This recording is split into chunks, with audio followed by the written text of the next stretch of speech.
Hello and welcome to the programme, which this week comes to you from Dover. Now, Brexit is coming and some of the biggest changes in the southeast are going to happen right here in this town. Tonight we can exclusively reveal academic research which makes some remarkable predictions about this part of the region once we leave the EU. Rachel Royce reports.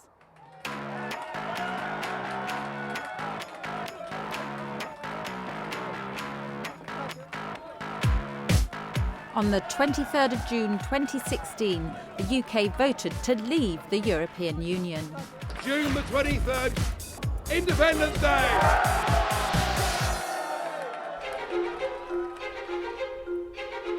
This means there could be changes ahead for people and goods crossing the Channel. Dover and Eurotunnel at Folkestone are two of Britain's busiest frontiers. For now, they're frictionless. At the moment, we have what's considered to be a free-flowing border between Britain and the continent. Lorries don't have to undergo customs checks unless they're going to a non-EU country, and passport checks are minimal. But that could all change after Brexit.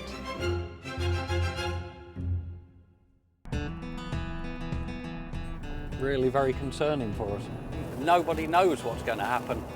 There seems to be a lack of information about what Brexit will mean for Dover and Folkestone, so we've decided to do our bit to help. We've commissioned a special report looking into what could happen to traffic as a result of post-Brexit border changes. Imperial College London has a world-renowned transport research centre. It's because now we're dealing with a real network. Dr. Kay Han is an assistant professor. He carried out the investigation for us with state-of-the-art traffic simulations. For the purposes of this research, we're assuming that it currently takes 2 minutes for each vehicle to pass through the border checks at the Port of Dover and Eurotunnel. The research focused on the M20 and A20 and nearby local roads between Maidstone and Dover. This is what the traffic looks like now, with a 2-minute check per vehicle. The red lines on the map show the traffic heading for Dover and backing up in a very slow-moving queue. As the day goes on, through the afternoon, traffic peaks at evening rush hour. The journey between Maidstone and Dover can take up to 2 hours, with traffic queues of up to 10 miles. But what if there's friction at the border? Dr. Han looked at what would happen if we assumed the border check time is increased by just 1 minute per vehicle. In a 1 minute extra check scenario, traffic becomes more congested. The queues from Dover and Eurotunnel can approach Ashford and affect local traffic in the afternoon hours. The combined queue length in this case can be up to 20 miles, and it can take up to 3.5 hours to travel from Maidstone to Dover. So Dr. Han predicts that the cumulative effect of 1 extra minute per vehicle would result in 20 miles of jams and a Maidstone to Dover journey time of 3.5 hours. Then Dr. Han looked at what the impact would be if check time was doubled, adding another 2 minutes to existing checks on every vehicle. The traffic condition on the network becomes far more congested. The queues from Dover and Eurotunnel in the afternoon rush hours can go as far as Maidstone, making the entire study area into a slowly moving traffic. In this situation, the combined queue length can reach up to 30 miles, and it can take up to 5 hours drive from Maidstone. I think people would be pretty horrified by that. Yeah, that's very bad traffic.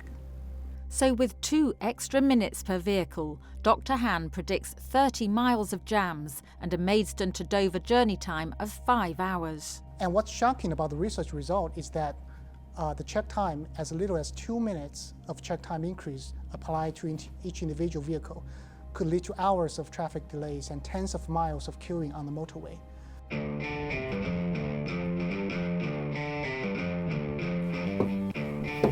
Norman Ives runs his own haulage company based at Folkestone and has been in the business for 30 years.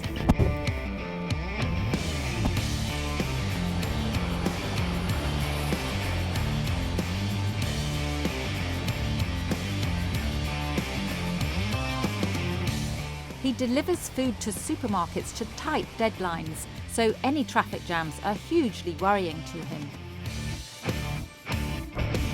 If he misses his delivery slot, he has to book another, and that could mean a wait that seriously disrupts business. And sometimes that can be 1 and 2 days waiting. We could potentially end up losing several days a week productivity. Just from a 2-minute delay at the border? Indeed. How worrying is that for you? It's very worrying. It's important that other people should see the results of Imperial's research, and Norman's got some ideas about who we should speak to. How about people that live near the M20? That's a good idea.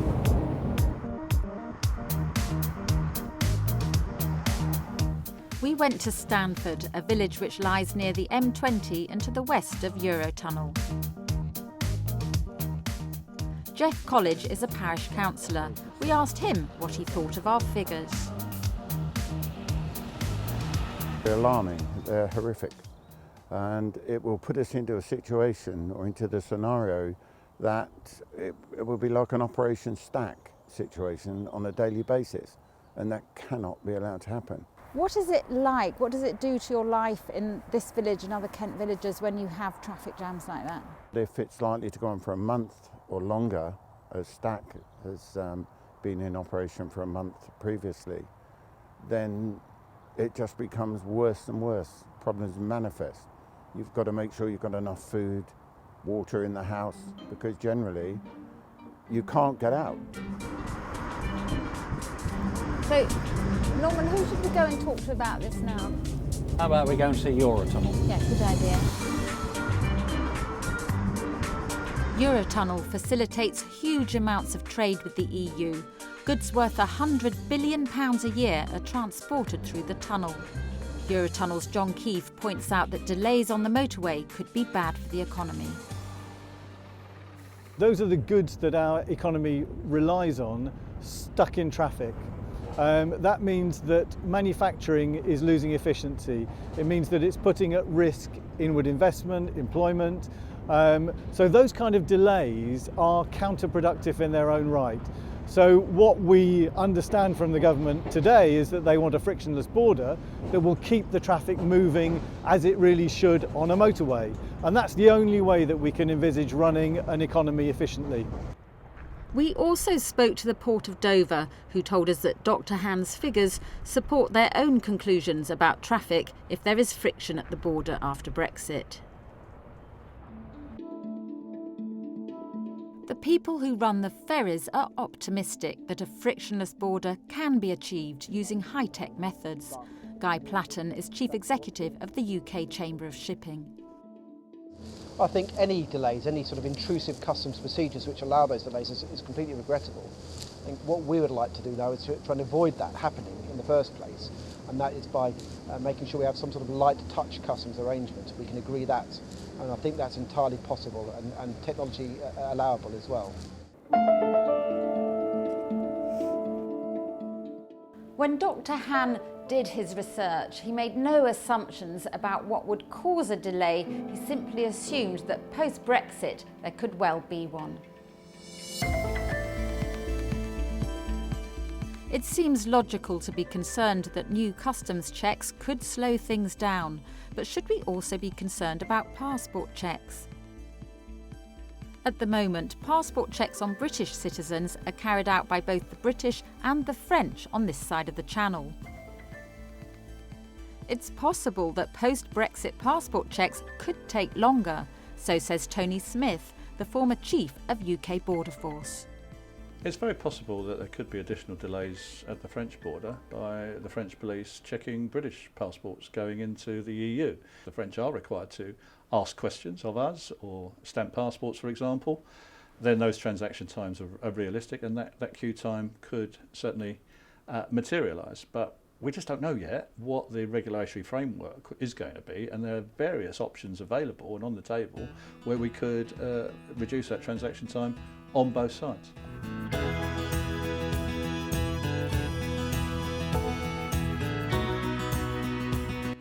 Maybe we should speak to the local MP. That's a good idea. In Dover, the Western Docks is undergoing redevelopment to create a large cargo terminal. We met Dover's MP Charlie Elphick in a waterside cafe next to the redevelopment. He says there is one way to avoid friction at the border. I think the obvious and logical thing, certainly at the beginning, is to have a no tariff deal, because that way trade continues to flow between Britain, between the European Union, everyone wins.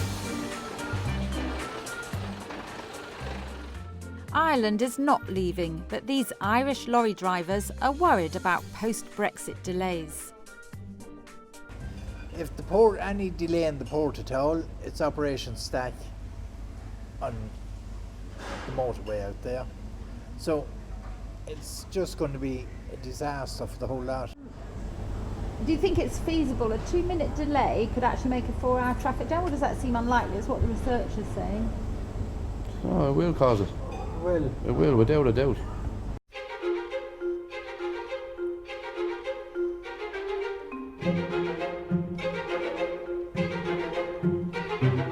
So the research from Imperial College London indicates that this is what the roads will look like if an extra 2-minute delay per vehicle is created at the post-Brexit border. Everyone agrees that a frictionless border would be the best outcome, however it's achieved. It's up to the politicians what happens next.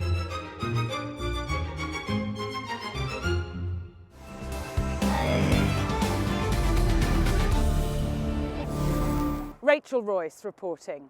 Coming up on Inside Out. Louise and her dog Troy aren't having much luck trying to qualify for crufts. Yeah, okay, we kept going. Wasn't quite the routine I had planned.